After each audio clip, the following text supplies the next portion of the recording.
안녕하세요. 오늘은 제가 이제 예전에 읽었던 스티브 맥베이의 이제 책인데요. 이게 이제 내용이 참 교회에서 가르치는 거짓말이라는 책이에요. 교회에서 가르치는 거짓말이라는 책인데, 이 책을 이렇게 이제 복음을 설명하고 싶다, 이제 이런 마음이 있었는데, 이 책을 이렇게 설명하면서 이렇게 43가지 교회에서 가르치는 거짓말에 대해서 스티브 맥베이가 이제 풀어주는 책인데, 그 내용을 이렇게 다시 읽어보니까 이걸로 복음을 설명하면 참 좋겠다 하는 그런 마음이 들었거든요. 그래서 이제 이 책을 이렇게 하면서 복음에 대해서 나눔을 갖고, 그 다음에 그리스도인의 정체성에 대해서 좀 말씀을 나누는 게 좋겠다 하는 마음이 들어서 이제 이 책을 몇 시간이 될지 모르지만 이 책을 나눔을 갖도록 하겠습니다. 첫 번째 장은 우리의 삶을 그리스도에게 드리면 구원받는다. 이게 교회에서 가르치는 거짓말이라는 거죠. 이게 교회에서 하는 거짓말이라는 거죠. 구원이라는 은혜의 핵심은 우리가 그에게 드리는 것이 아닌 그분이 우리에게 주시는 것에 있다. 우리가 우리 삶을 그리스도에게 드렸기 때문에 영생을 얻은 것이 아니다. 우리가 영생을 얻은 것은 그가 자신의 생명을 우리에게 주셨기 때문이다. 은혜의 하나님이 이루신 일보다 우리가 한 일에 초점을 맞추는 것은 종교적 습성에서 비롯된 생각이다. 그러니까 좋은 교회라는 거는요, 좋은 교회는 사람의 일이 선포되는가, 하나님의 일이 선포되는가, 하나님의 일이 선포가 돼야 되겠죠. 그 다음에 사람을 높이는가, 하나님을 높이는가, 하나님을 높여야 되겠죠. 근데 이게 잘 구분하지 않으면 그냥 말씀은 젖어든다 그럴까요? 말씀은 스며들기 때문에 그냥 있다 보면 그만 사람을 높이고 있는데도 불구하고 그거를 알아채지 못하는 경우도 참 많다는 생각이 들어요. 그러니까 제가 이제 예전에 있었던 종교에서도 참 많이 사람을 높이고 있었는데 참 그거를 이렇게 깨닫지 못했다고 할까요? 근데 이제 어떤 자매님이 한마디를 딱 했는데, 제가 이제 그 말이 형제 자매들이 하는 한마디가 참 마음에 많이 남을 때가 있어요. 하나님이 하시는 말이죠, 결국은. 하나님이 내게 들려주시고 싶은 말을 형제 자매들을 통해서 하실 때도 있거든요. 근데 이제 그 자매님이 뭐라 그러냐면, 이 교회처럼 사람을 높이고 있는 교회는 자기가 보지 못했다, 그 말을 하는데 그 말이 귓가에 쟁쟁한 거예요. 그래서 이제 제가 책을 읽기 시작했었거든요. 그러면 뭐가 문제지? 그리고 이제 내 신앙도 안 되고 있었고, 그래서 그러면 문제가 뭘까 이러고서네 제가 이제 그 책을 읽었던 그런 기억이 있거든요. 내가 말하는 종교란 인간들이 자신의 행동을 통해 하나님께 나아가려고 하는 삶의 체계를 뜻한다.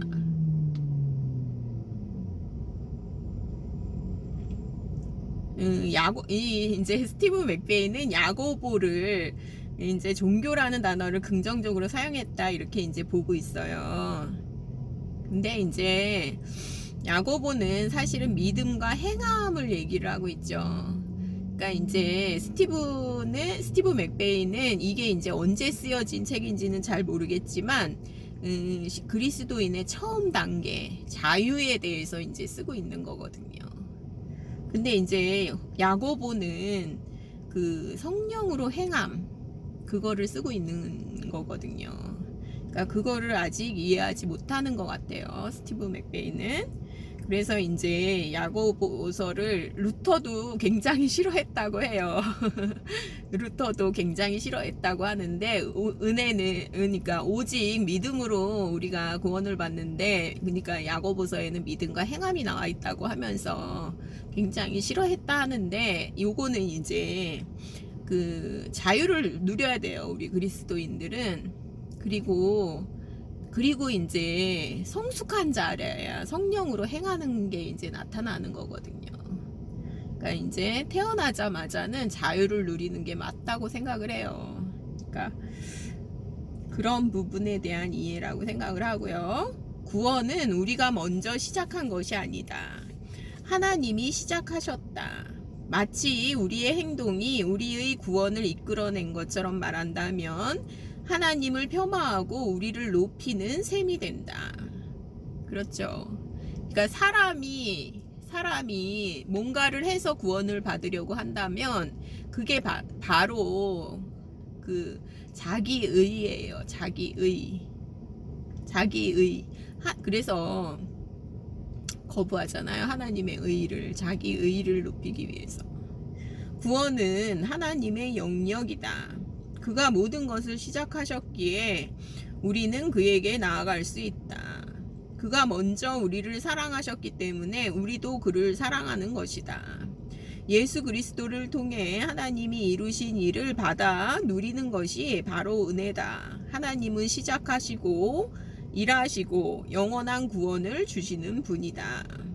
구원을 위해 우리가 한 일은 아무것도 없다.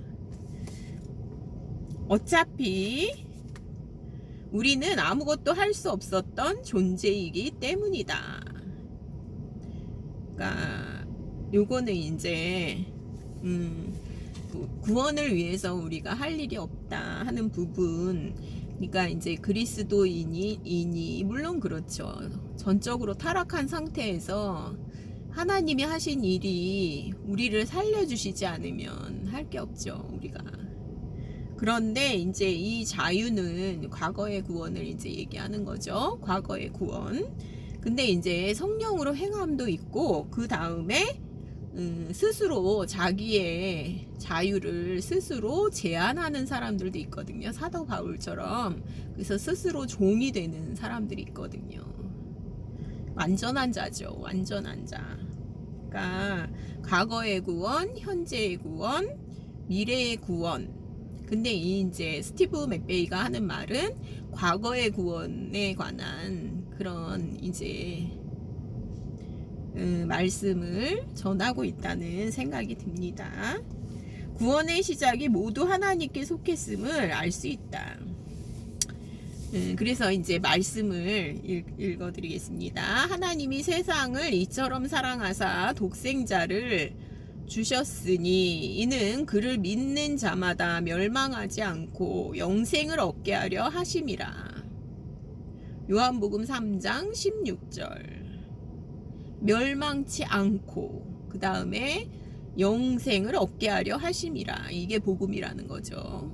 그러니까 죄사함을 받을 뿐만 아니라 그리스도의 영을, 성령을 선물로 받은 존재가 그리스도인이라는 얘기죠. 곧 하나님께서 그리스도 안에 계시사 세상을 자기와 화목하게 하시며 그들의 죄를 그들에게 돌리지 아니하시고 화목하게 하는 말씀을 우리에게 부탁하셨느니라. 고린도후서 5장 19절. 그러니까 죄 때문에 막힌 담을 허시고 그리고 화목하게 하셨죠. 죄사함을 받아야 화목하게 되죠. 사랑은 여기 있으니 우리가 하나님을 사랑한 것이 아니요 하나님이 우리를 사랑하사 우리 죄를 속하기 위하여 우리 죄를 갚기 위하여 화목 제물로 그 아들을 보내셨음이라.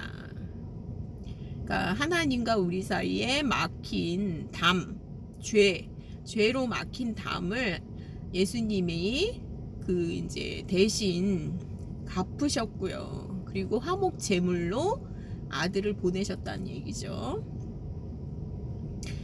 예수님이 이루신 사랑의 역사에 초점이 맞추어져 있다. 복음은 인간이 하나님께 나아가 무언가를 드리는 것과는 아무 상관이 없다. 사랑, 자비, 긍휼로 일하시는 하나님이 낮은 곳에 있는 우리에게 다가오셔서 구원을 주시는 것이다. 우리 스스로는 결코 이룰 수 없는 역사다. 너희는 그 은혜에 의하여 믿음으로 말미암아 구원을 받았으니 이것은 너희에게서 난 것이 아니요 하나님의 선물이라. 행위에서 난 것이 아니니 이는 누구든지 자랑하지 못하게 함이라. 에베소서 2장 8절 9절. 그러니까 믿음으로 구원을 경험한다는 거죠. 믿음으로만 구원을 경험한다는 얘기죠. 바울은 우리가 믿음조차도 자랑하지 못한다고 말한다. 믿음 역시 하나님의 선물이며 우리의 결단으로 이루어지는 것은 아니기 때문이다. 그래서 이제 그런 부분이 있잖아요. 아버지께서 이끌지 아니하시면 아무도 예수님께로 올 자가 없다. 이렇게 이제 예수님도 말씀하고 계시거든요. 우리가 하나님을 찾기 전에 하나님이 먼저 우리를 찾았다는 사실을 알기 바랄 뿐이다. 근데 이제 그 마음 중심을 보시니까 마음 중심을 보시잖아요. 그러니까 하나님이 알고 계시죠. 그래서 정직한 영을, 정직한 마음을 찾아가시잖아요. 예수님이. 하나님은 사람들의 마음을 살피신다. 하나님은 진실한 마음을 찾고 계신다. 그가 우리를 구원함으로써 우리가 그의 생명 안에 들어가는 것이다. 그래서 이제 첫 번째 거짓말, 구원을 받기 위해 우리가 뭔가 해야 된다. 이거는 거짓말이라는 거죠. 구원은 하나님께서 먼저 시작하신다 하는 얘기로 이제 1장을 시작하고 있어요. 그 다음에 2장, 그리스도인은 은혜로 구원받은 죄인일 뿐이다. 거짓말이라는 거죠. 그러니까 우리는 사실은 우리의 정체성은 의인이죠. 우리는 의롭게 되었죠. 그리고 영생을 받은 자들이죠. 그리스도의 영이 내주하시는 그런 자들이고요. 성전이 되었죠. 그리고 성도, 거룩한 무리들이죠. 성자가 되었죠. 심지어. 그래서 우리가 하나님을 아버지 이렇게 부르면서도 우리가 죄인입니다 이러죠. 이게 이제 정체성이 회복이 안 되는 그런 거짓말이라는 거죠. 정체성이 회복이 돼야 돼요. 제가 좋아하는 부분이거든요. 2장, 그리스도인은 은혜로 구원받은 죄인일 뿐이다. 이건 거짓말이라는 거. 제가 좋아하는 장이거든요. 우리는 은혜로 구원받은 죄인일 뿐이다 라는 말을 들어본 적이 있을 것이다. 그러나 이 말은 수많은 그리스도인들에게 상당한 부작용을 가져온다. 이 거짓말은 수세기 동안 많은 그리스도인에게 나쁜 영향을 주었고 성경에서 말하는 그리스도인다운 삶을 살지 못하게 만드는 역할을 했다. 왜 이처럼 심각한 결과가 나타난 것일까? 이유는 간단하다. 자신을 나는 이런 사람이다 라고 믿는 믿음과 나의 실제 행동이 일치하지 않기 때문이다. 이는 정체성의 근본적인 문제를 일으킨다. 우리는 내가 어떠한 사람이라고 생각한 대로 행동하게 된다. 자신에 대한 평가는 그가 사는 삶의 양식에 영향을 미치기 때문이다. 심리학자들은 이를 자기 충족적 예언이라고 한다. 그런데 장기적 관점으로 보면 그리스도인은 은혜로 구원받은 죄인일 뿐이다 라는 말은 우리에게 죄인 의식을 심어준다. 자신이 근본적으로 죄인이라고 믿는다면 실제로 죄인처럼 행동하게 되는 것이다. 만약 그렇지 않다면 자신이 생각하는 자아와 행동이 일치하지 않게 되는 셈이다. 어쨌거나 죄인이 하는 행동이 죄라는 것은 자명하지 않은가? 죄인이 죄를 짓는 것은 정상적인 행동일 뿐이지만 이것은 많은 그리스도인이 성경에서 말하는 승리의 삶을 살지 못하는 원인 중 하나가 된다. 그리고 우리 삶이 변화되었다고 고백했을 때 기독교를 비판하는 사람들의 조롱거리가 되는 것도 바로 이 때문이다. 구원 간증을 했을 때 사람들은 그래? 네가 거룩해졌다고? 막 이러면서 막 조롱하잖아요. 근데 그런 게 문제가, 우리가 정체성이라는 건 우리의 행동으로 결정되는 게 아니에요. 행동으로 결정되는 게 아니라 정체성이 우리를 행동하게 만드는 거예요. 그러니까 우리가 이제 왕의 자녀라는 거를 알고 있어야 행동이 나오는 거예요. 근본적으로 자신을 죄인으로 보는데 어떻게 행동이 나올 수가 있겠어요. 그래서 계속해서 부자연스럽게 행동하면 금세 지치게 되고 우리는 자신이 누구인지 알지를 못하는 거예요. 이 정체성은 우리의 감정이나 행동 혹은 타인의 의견으로 결정되지 않는다. 자기 체면도 아니에요. 이거는 분명히 복음을 알게 되면 이 자기 정체성을 회복하게 되어 있어요. 우리가 분명히 복음이 전달이 돼야 돼요. 그래서 지식으로 아는 것도 이게 이제 체험이 되면 지혜가 되거든요. 그렇기 때문에 너무 중요해요. 이 지식이 중요하지 않다고 얘기하면 안 돼요. 그리고 우리가 하는 모든 열심은요, 하나님을 아는 지식을 추구하는 열심이어야 해요. 근데 이제 그게 막 봉사나 막 다른 거는 다 열심히 하는데 지식을 추구하는 데에만은 열심이 없어요. 그게 문제예요. 그러니까. 그래서 우리의 정체성으로 우리의 행동이 결정된다는 거지. 이제 행동을 하게 된다는 거죠. 그러니까 행동이 바뀌고 난 다음에 정체성이 생기는 게 아니에요. 예수님을 믿기 전 우리에게 필요했던 것은 용서가 아니다. 그보다도 예수 그리스도의 부활 권능과 그 권능으로 우리를 변화시키는 하나님의 능력을 알고 믿는 믿음이 필요했다. 예수님의 십자가에서 우리가 같이 죽었다는 것과 그가 우리를 위해 성취하신 일을 믿어야 했다. 죽은 사람에게는 무엇이 필요한가? 답은 한 가지, 바로 생명이다. 그래서 사도 바울은 이렇게 묘사한다. 긍휼이 풍성하신 하나님이 우리를 사랑하신 그 큰 사랑을 인하여 허물로 죽은 우리를 그리스도와 함께 살리셨고 너희는 은혜로 구원을 받은 것이라. 그러니까 살아난 게 구원이죠. 살아난 게 구원이지 죽은 게 구원이 되는 게 아니에요. 죽은 게 어떻게 구원이 돼요? 긍휼이 풍성하신 하나님이 우리를 그리스도와 함께 살리셨어요. 하나님이 우리를 그리스도 안에서 산자로 만드신 것은 옛 창조물을 조금 바꾸신 정도가 아니다. 그는 옛 생명을 죽이고 그 자리에 새 생명을 주심으로써 완전히 새로운 것을 창조하셨다. 그런즉 누구든지 그리스도 안에 있으면 새로운 피조물이라. 이전 것은 지나갔으니 보라 새 것이 되었도다. 고린도후서 5장 17절. 피조물 creature라는 단어의 어원은 창조하다, create. 즉 없던 것을 만들다라는 뜻이다. 그리스도 안에서 우리는 더 이상 죄인이 아니다. 사도 바울도 갈라디아 사람들에게 말하지 않았던가? 하나님이 예수 그리스도와 함께 십자가에서 죄인을 죽음에 넘기시고 완전히 새로운 사람으로 창조하셨다고 말이다.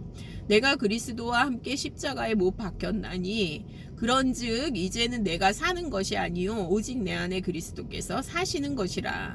이제 내가 육체 가운데 사는 것은 나를 사랑하사 나를 위하여 자기 자신을 버리신 하나님의 아들을 믿는 믿음 안에서 사는 것이라. 갈라디아서 2장 20절.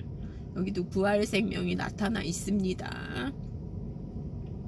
그래서 아담이 저지른 죄의 뿌리로부터 탄생한 영적인 옛 죄인인 사울을 하나님이 예수 그리스도와 함께 십자가에 못 박으시고 그 옛사람을 단번에 영원한 죽음에 넘기셨다는 것이다. 그리고 그리스도의 부활로 그를 일으키시어 거룩한 백성 바울로 다시 창조하신 후 예수 그리스도가 세운 의의 가족이 되게 하셨다는 것이다. 그래서 이제 사울이라는 이름도 바울이라는 이름으로 새 이름으로 바뀌게 되죠. 사도 바울에게 일어난 일은 우리에게도 적용된다. 완전히 교체가 되었다는 새 창조물이라는 얘기예요. 더 이상 죄인이 아니에요. 우리는. 사도 바울에게 일어난 일은 우리에게도 적용된다. 바울이 그러했듯 우리도 십자가에서 이룬 그리스도의 역사 안에 존재한다. 우리는 더 이상 죄인이 아니다. 이것은 우리가 더 이상 죄를 짓지 않는다는 말이 아니다. 우리의 행동이 우리의 정체성을 결정하지 않는다는 뜻이다. 나는 남자로 태어났기 때문에 남자다. 우리의 정체성은 행동이 아닌 출생의 문제다. 그리스도 안에서 우리는 거룩한 자가 되었다. 이게 거듭남이에요. 우리는 이제 새로운 정체성을 갖고 예수 그리스도의 의를 우리의 것으로 받아서 누릴 수 있게 되었다. 더 이상 죄인이 아니다. 죄인은 그리스도와 함께 십자가에 못 박혀 죽었고 우리는 이제 하나님의 자녀다.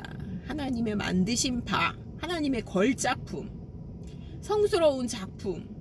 신약 성경은 63번이나 우리를 성도라고 칭한다. 성도의 뜻은 거룩한 자, 즉 하나님의 역사가 만들어낸 결과물이다. 바울과 하나님의 교회, 곧 그리스도 예수 안에서 거룩하여지고 성도라 부르심을 받은 자들과 성도 나와 있잖아요. 이 뜻을 따라 예수 그리스도의 몸을 단번에 들이심으로 말미암아 우리가 거룩함을 얻었노라. 거룩하잖아요.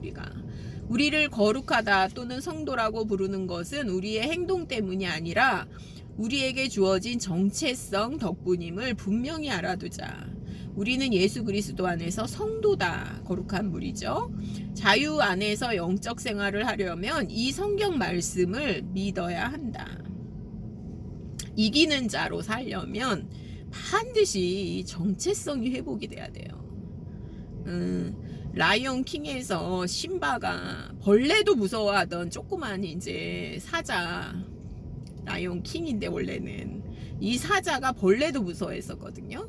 근데 이제 어느 날 아버지가 꿈에 나타나요. 그래가지고 뭐라 그러냐면요, 심바한테 네가 누구인지를 기억해라 이렇게 얘기를 해요. 정체성을 알게 돼요. 그러면서 심바가 정체성을 알게 되니까 그 다음부터는 두려움이 없어져요. 왕이니까요. 그런 다음에 행동이 바뀌어요. 그거하고 똑같거든요. 우리가 일단 이 정체성을 알아야 행동이 바뀌게 되어 있어요. 왕의 신분을 가졌다는 것을 알면 왕의 행동이 나오겠죠, 이제. 근데 이제 사도 바울은 왜 그럼 자기를 죄인 중에 괴수라고 표현했을까? 바울이 만약 구원받은 상태에서의 자신을 죄인이라고 주장했다면 그가 성경 다른 구절에서 자신은 그리스도의 피로 거듭난 사람이라고 한 그의 정체성과는 모순된다는 사실이다. 따라서 바울은 구원받은 상태의 자신을 죄인이라고 칭했을 리가 없다. 자신을 죄인 중에 괴수라고 부른 사도 바울은 자신이 아직도 죄를 가장 많이 짓는다는 뜻으로 그 말을 한 것이 아니다. 그는 거듭난 이후에는 그리스도 안에 있기 때문에 죄인이 아니었고 자신을 죄인으로 보지도 않았다. 단지 그리스도를 알기 전에 자신이 지은 죄를 생각하면 죄인 중에도 가장 지독한 괴수라는 말이었다. 바울은 그 사실을 절대 잊지 못했다. 그는 바리새인으로서 그리스도인들을 감옥에 가두거나 죽게 했던 사람이었기 때문이다. 또한 바울은 다메섹으로 가는 길에 경험했던 놀라운 구원의 은혜도 결코 잊지 못했다. 우리도 이 두 가지 사실을 모두 잊지 말아야 한다. 영의 거듭남은 너무나 중요해요. 이거를 어떻게 잊겠어요? 영의 거듭남을 어떻게 잊어버리겠어요? 우리가 단지 은혜로 구원받은 죄인이라는 말은 거짓이다. 이는 몇 번이나 반복해서 우리를 성도라고 하는 신약의 진실과 동떨어진 생각이다. 신약은 우리가 예수 그리스도가 이루신 일로 거룩함을 받았다고 말한다.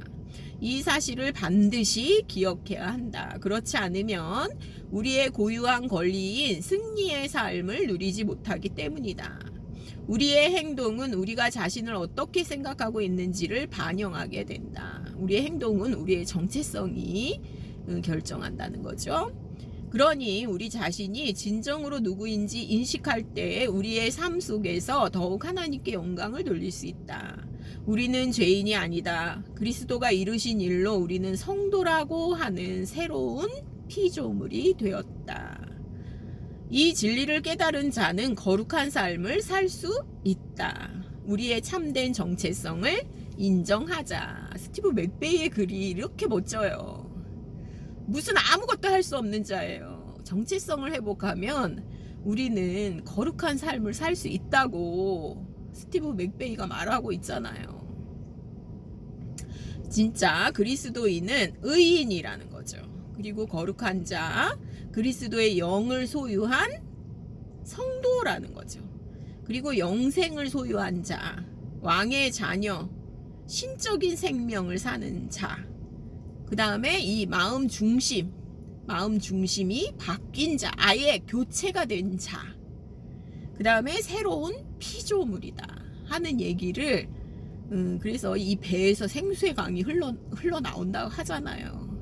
그런 사람이 그리스도인이라. 이렇게 우리는 새로운 정체성을 가져야 승리하는 그리스도인이 될 수 있다는 거죠. 그러니까 이렇게 이제 두 장이 이렇게 시작되고 있습니다. 그러니까 이 장을 하니까 복음을 좀 설명할 수 있어서 또 감사하네요. 예, 감사합니다.